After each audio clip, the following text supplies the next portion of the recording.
Zahra berdecak sebal setengah mati. Andai tidak ada ketokan di pintu kamarnya, dia tentu tidak akan seusar ini. Asmi pun nampak tak kalah kacau. Asmi berusaha mengatur napas, sedangkan wajah Zahra seperti pakaian kusut. Kenapa ada aja yang bikin kacau? Zahra mengomel tak menentu. Nanti dilanjutkan lagi ya. Asmi sendiri sudah terlanjur kentang alias kepalang tanggung. Tapi bagaimanapun dia sadar posisinya sekarang sedang di rumah mertuanya. Tentu dia tak bisa sebebas di rumahnya sendiri. Dia tidak bisa seenaknya sendiri. Tentu dia akan menghormati penuh keluarga Zahra. Zahra membanting pintu kamar mandi dengan kasar, mencuci wajahnya yang sempat kusut, memakai jilbabnya kembali dengan benar. Aku ke Umik dulu mas. Sini dulu, muah. Kecupan di kening diberikan Asmi, mencoba menenangkan istrinya yang masih meredam amarah. Asmi sendiri baru mengetahui sisi lain Zahra yang ternyata amat agresif dan gampang emosi saat keinginannya tak terpenuhi.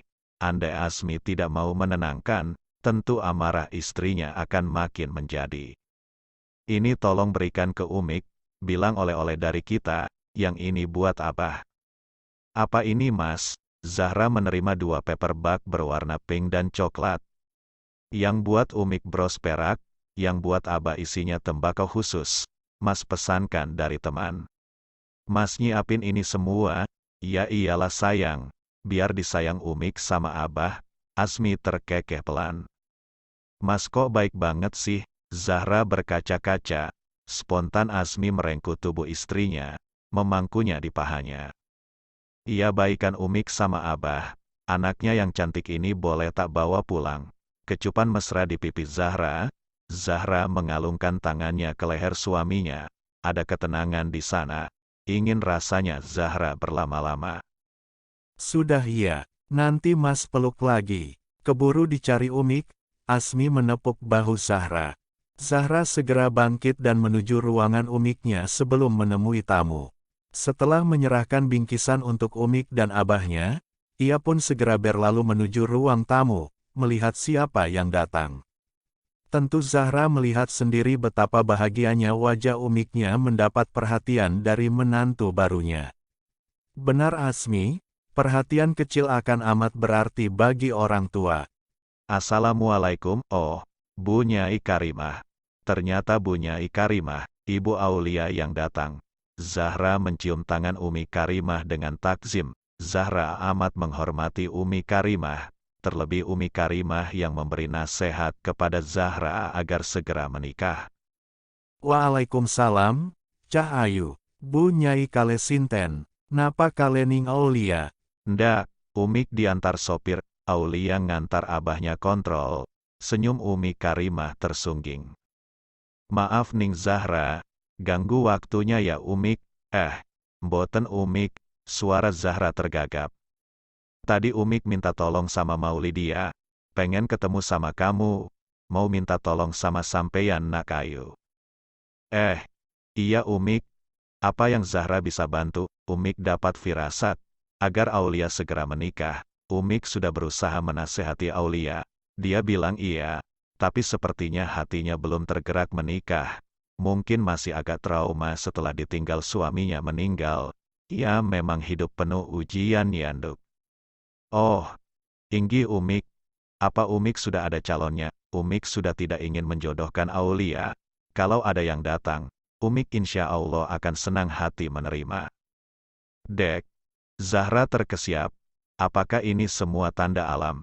Baru tadi siang Mira memberi kode ikrom yang memandangi Aulia. Lanjut salah tingkah Ikrom dan Aulia, sekarang Ibunda Aulia seakan memberi lampu hijau terang benderang. Oh, Inggi Umik, kalau sama teman, barangkali Aulia bisa lebih terbuka, kalau mungkin dengan kami Aulia lebih tertutup.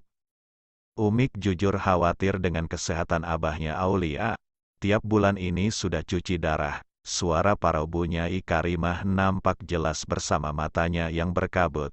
Perlahan meneteskan air mata. Zahra mengangguk pelan. Inggi Umik, insya Allah Zahra akan bicara dengan Aulia. Senyum tersungging di wajah Bu Nyai Karimah. Beliau segera undur diri setelah dirasa cukup. Umik pamit ya. Salam untuk Umikmu dan Ning Maulidia. Zahra mencium tangan Umik Karimah dengan penuh takzim. Zahra mengantar Bu Nyai Karimah menuju teras. Sang sopir sudah membukakan pintu sedan Toyota Altis. Zahra mengamati sedan itu bergerak perlahan meninggalkan kediamannya. Pikirannya melayang memikirkan Aulia. Mungkinkah? Lamunan Zahra segera buyar. Deretan tamu datang. Rupanya keluarga jauh dari Wonosobo datang. Kurang lebih sejam kemudian tamu tersebut undur diri. Jam di ruang tamu sudah menunjukkan pukul 21. Pantas saja matanya sudah tak kuat menahan kantuk. Zahra pun segera masuk ke kamarnya. Rasa bersalah pun hinggap. Ia meninggalkan suaminya sendiri di kamar. Assalamualaikum, Mas. Tak ada sahutan di sana. Nampak Asmi tertidur pulas masih lengkap menggunakan pakaiannya yang tadi dikenakan. Rupanya dia tertidur, mungkin efek karena semalam Asmi tidak tidur karena menjaga Zahra tidur. Dilanjut menyetir Magelang Pati kurang lebih 3 jam, dan kesibukannya seharian terima tamu di pernikahan Maulidia. Ada rasa kecewa di hati Zahra, namun urung ia kecewa. Mengingat sebenarnya yang paling bersalah adalah dirinya sendiri, membayangkan bagaimana Asmi menjalani kekecewaannya selama ini dengannya. Tapi tak pernah sedikit pun Asmi menamparkannya. Matanya berkabut menatap wajah suaminya yang terlelap. Kap, dikecupnya lembut kening suaminya. Ini kali pertama ia mencium suaminya sendiri atas keinginannya, menyentuh jambang halus yang tumbuh di wajah suaminya. Membenarkan selimut agar suaminya tak masuk angin. Zahra bergegas membersihkan diri, bersiap tidur, memeluk erat suaminya, mendekapnya dalam syahdu malam ini. Zahra terbangun malas, matanya masih mengantuk berat, sudah hampir subuh sedangkan suaminya masih lelap tidur. Alangkah kagetnya Zahra saat ia mendapati kitaran kasurnya basah dan lengket. Ih! Kok basah? Masak aku haid. Segera ia mengecek dasternya. Tidak ada tanda-tanda basah dari sana. Masak Mas Asmi ngom? Ah, Maas. Bangun, mata Zahra membelalak jika kasur yang basah berasal dari badan Asmi. Maas? Bangun Mas. Mas ngompol ya? Zahra tanpa babi bu langsung meninterogasi suaminya. Asmi yang masih kecapean terpaksa membuka matanya mendengar Zahra berkata tentang ngompol. Mas kok ngompol sih? Jorok ih. Asmi hanya membeku. Tak mungkin ia ngompol kecuali. Gumamnya dalam hati. Ayo bangun Mas, aku bersihkan. Zahra mendorong suaminya menuju kamar mandi.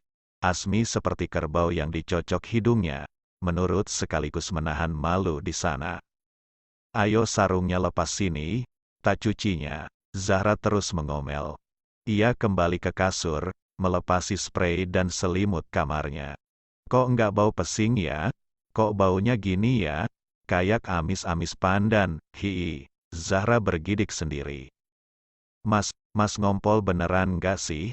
Asmi masih terdiam di kamar mandi.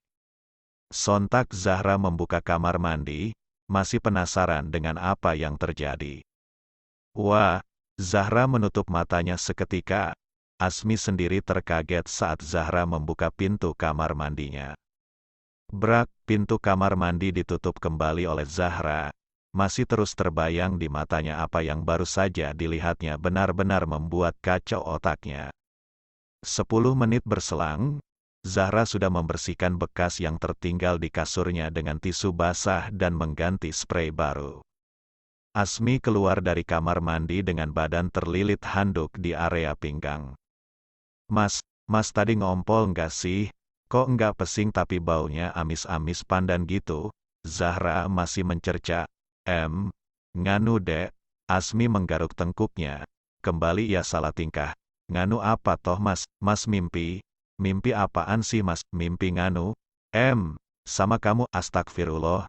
Zahra menutup wajahnya seketika. Baru sadar jika suaminya mimpi basah. Maaf ya dek, kelepasan aku. Asmi menahan malu setengah mati. Zahra tertinggal keki sendiri.